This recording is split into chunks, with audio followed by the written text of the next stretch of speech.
In the fluid multipolar landscape taking shapes across the expanded Middle East Horn of Africa theater, the partnership involving Israel, the United Arab Emirates and Ethiopia stands out as a particularly coherent and advantageous alignment. It rests on complementary strengths, technological and security capabilities, capital and logistic networks, and demographic or geographic weight, while advancing shared practical interests in stability, economic connectivity, and countering disruptive forces. This triangle offers clearer mutual gains and fewer inherent contradictions than some competing coalitions centered on status quo, balancing, or proxy competition. Ethiopia brings scale and strategic depth as Africa's second most populous country and a major economy with significant agricultural potential and hydroelectric capacity, notably the Grand Ethiopia Renaissance Dam. It sits at the heart of the Horn.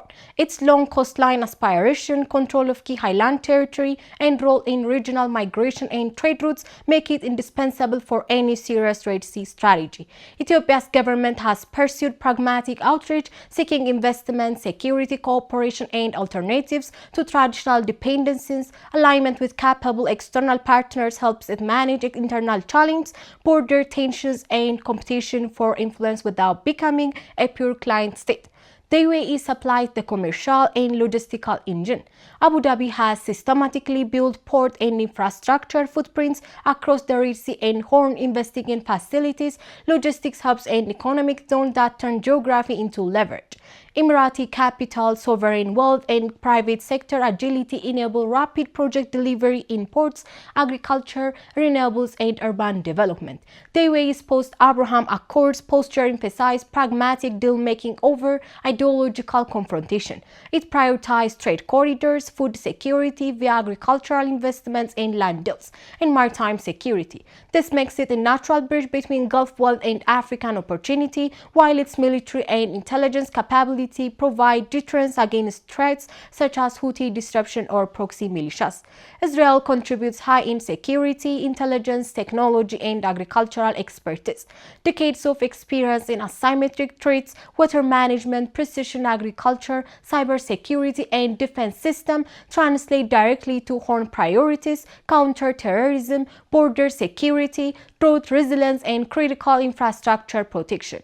Israel's growing African engagement, including security ties and commercial partnership, fits a broader strategy of diversifying relationships beyond traditional Western channel and building quiet, capability-based networks. Shared concern about Iranian-influenced networks, radical non-state actors, and maritime choke point vulnerabilities create natural overlap with Emirati and Ethiopian interests. Together, these three form a complementary package.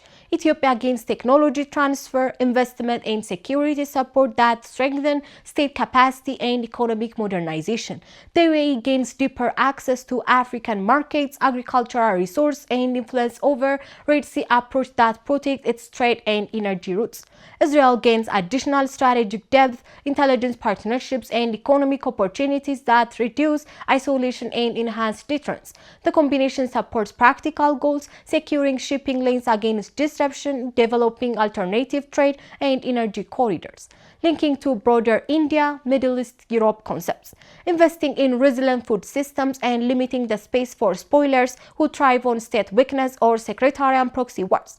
This alliance is better in relative terms because it's primarily interest-driven rather than purely ideological or zero-sum. It emphasizes economic integration and capacity building alongside security, which tends to produce more durable buy-in than purely military balancing. Competing frameworks, whether denser Sunni middle power coalitions focused on preserving existing state structures or resistant networks relying on non-state militias, often face internal divergence over priorities, resource allocation, and risk tolerance. The Israel-UAE-Ethiopia vector, by contrast, can operate through bilateral and trilateral deals, commercial vehicles, and selective security cooperation without requiring a rigid formal bloc. It can absorb tactical hedging by other actors while advancing core connectivity projects. Evidence of the direction of travel appears in expanding Gulf, especially Emirati, economic and security footprints in the Horn, Israeli outreach and capability sharing, Ethiopian diversification of partnerships, and the simple fact that major analyses now treat the Horn as contiguous with Middle Eastern order rather than separate African periphery. Port spaces, investment deals, and quiet security dialogues are already linked the theaters. Red Sea disruption have underscored that events in Yemen or the Bab el-Mandeb quickly affect Horn economies and vice versa. Food security concerns, climate pressures, and great power competition further incentivize cross-regional partnerships. Challenges remain local conflicts, domestic politics in all three countries, competition from other external players. Turkey, Egypt, Saudi Arabia, etc., and the risk that short-term tactical moves undermine long-term stability. Yet the structural logic favors the triangle. Ethiopia needs partners who deliver the tangible development and security without excessive conditionality.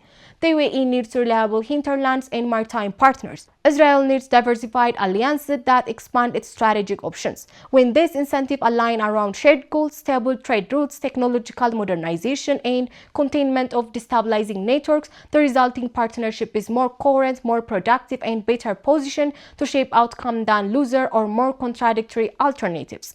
In short, Newsweek map correctly signals the expanded geographic scope of the contest. Within that emerging order, the Israel-UAE-Ethiopia alignment represents a pragmatic, capability-rich coalition whose mutual reinforcement gives it a structural edge. As competition intensifies and U.S. dominance further recedes, such functional partnerships built on complementary strengths are likely to define the most resilient pathway forward.